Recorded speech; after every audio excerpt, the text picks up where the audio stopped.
So he has fruit juice and he has tofu and vegan food and soya milk when we have guests for tea. Yeah. Now, no one would bother much with this nonsense if it wasn't for the fact that Jasmaheen's teachings are linked to the deaths of a Melbourne housewife, Lani Morris, and Timo Deegan, a German schoolteacher, and Verity Lynn, an Australian who lived in Scotland. All were following the radical fasting regime promoted in Jasmaheen's book, Living on Light. Is what you're doing and what you surreptitiously advocate dangerous? I don't advocate it. In fact, I've spent 3 years travelling the world telling people that it's completely unnecessary and not to do this unless there is a calling so deep within them that they are guided beyond anything to do that. And do it with care if it involves starving yourself. It's not starving. If you've read my literature, it's not about starvation and it's not about fasting. It's about matching frequencies with this divine force that drives every breath. It's a spiritual initiation, Richard. Well, going without food involves starving yourself. Depending on your experience. Verity Lynn died here in remote Scottish moorlands where she'd been camping alone. By her side was a copy of Jasmaheen's book and a diary with an entry noting she was into the 7th day of the 21-day fast. So this woman died following your regimen, is that fair? I have no idea. It's not my regiment. It's a regiment that's been practiced for thousands of years that I happen to report on. That you support? I support it as a wonderful initiation for people who are very well trained. That you effectively promote by writing books like this? No, it's not a promotion, more about sharing research. No, effectively promote by writing books like this. The act of writing books like this, I suggest to you, is effectively promoting that regimen that resulted in the death of this woman and others. And I effectively promote in that book absolute self-responsibility, use of personal discernment and self-mastery. Richard, your responsibility to people who are silly enough to starve themselves. None of the people who are involved in this see it like that. She boasts telepathic powers, but Jasmaheen prefers to spread the word here on Earth via lecture tours and her internet site. And she earns her daily bread with a thriving mail-order business selling her tapes and books. Physical reality operates in bands of 7, with 7 subplanes or sublevels, octaves, in each band. There are 7 chakras, 7 colours of refracted white light, and so forth. Well, look, ma'am, that's just plain gibberish. Of course it is. You've never been exposed to this. Have you ever researched this? Have you ever experienced it? No. See, what I find very, very difficult is whether you believe this gibberish and are therefore in need of some help, or whether you don't believe it and you just put it forward and it makes you a fraudster. Don't you think you should leave it to the audience to decide and the people who've bothered to do in-depth research into what I'm actually saying to decide? What she is teaching is a fraud.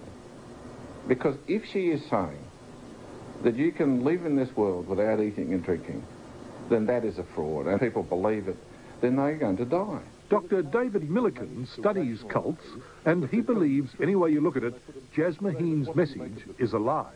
I guess it's tempting to say that she's mad, but I shy away from that, because my dealing with a lot of cult leaders leads me to believe that they actually believe intensely in what they're doing. But then, I guess when she gets hungry and eats a piece of Kentucky Fried Chicken, I would ask her then, does she believe? Because of course she eats. As we know, when we experience personal paradise and take full responsibility for our lives, then we'll have a wonderful chance of creating global paradise. New Age claptrap, half-baked spiritualism. Call it what you will. But it seems there are plenty of gullible people around to swallow the tripe Jasmaheen serves up. These chi masters that are so powerful with their radiation, their emanations of energy, they have found that through their key emissions or chi emissions into a crowd, 300 out of 400 people attending automatically stop eating just like that. How many followers do you think you have? We have no followers because we're dealing with intelligent, switched-on people who don't need gurus. Sorry, run that past me again. We have no followers. I write books. I put information out on the net. If people feel it works for them, they may apply some of the principles. Well, how many supporters? Probably 100 million. 100? 100 million. You're doing well. We are. If we are to believe Jasmine practices what she preaches and eats virtually nothing at all, then she's remarkably healthy. But should we believe her? I don't take any solid foods. I'm a breatharian. I have been for 19 years. Back in the early 80s, Californian Wiley Brooks preached much the same message as Jasmine and built quite a following until he was caught coming out of a fast food store with a chicken pie. Brooks happens to be a close friend of Jasmine. Wiley Brooks, yes, he's a fascinating man. A fraudster, though. Well, some people could say that, but I've been where Wiley's been. I'm there. He was seen coming out of a 7-Eleven McDonald's because he was travelling with a group of people who eat. I mean, would you like me to say, hey, Richard, we're travelling together, don't you eat? It's not really cool. So he came out with a chicken pie, but he wasn't going to eat it himself. That is the press.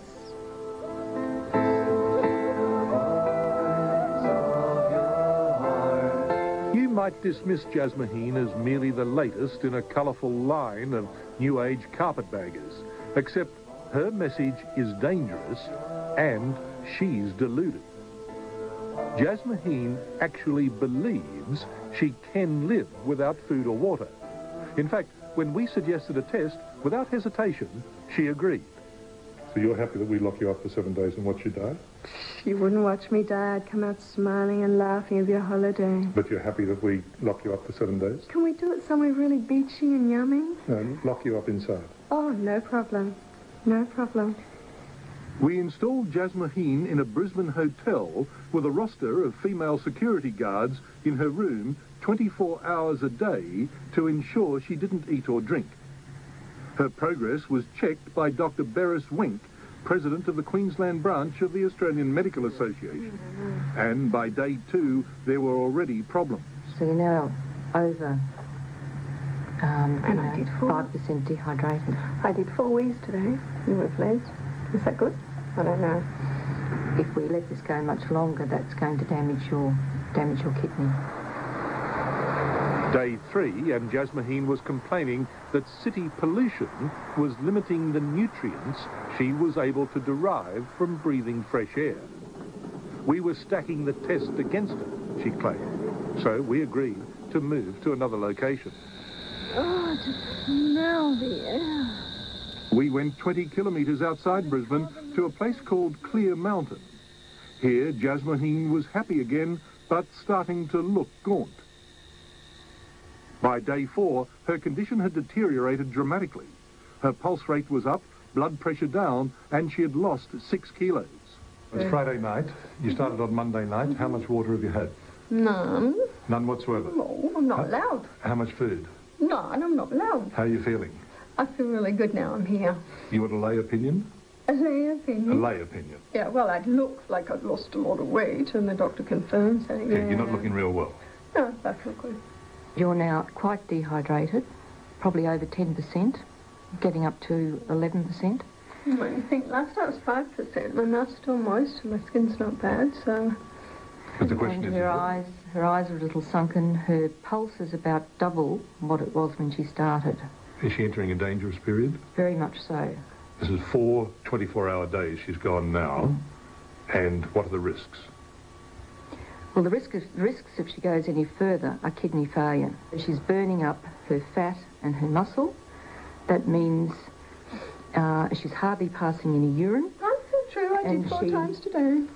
It's too dangerous to continue? Very much so. Too dangerous to continue.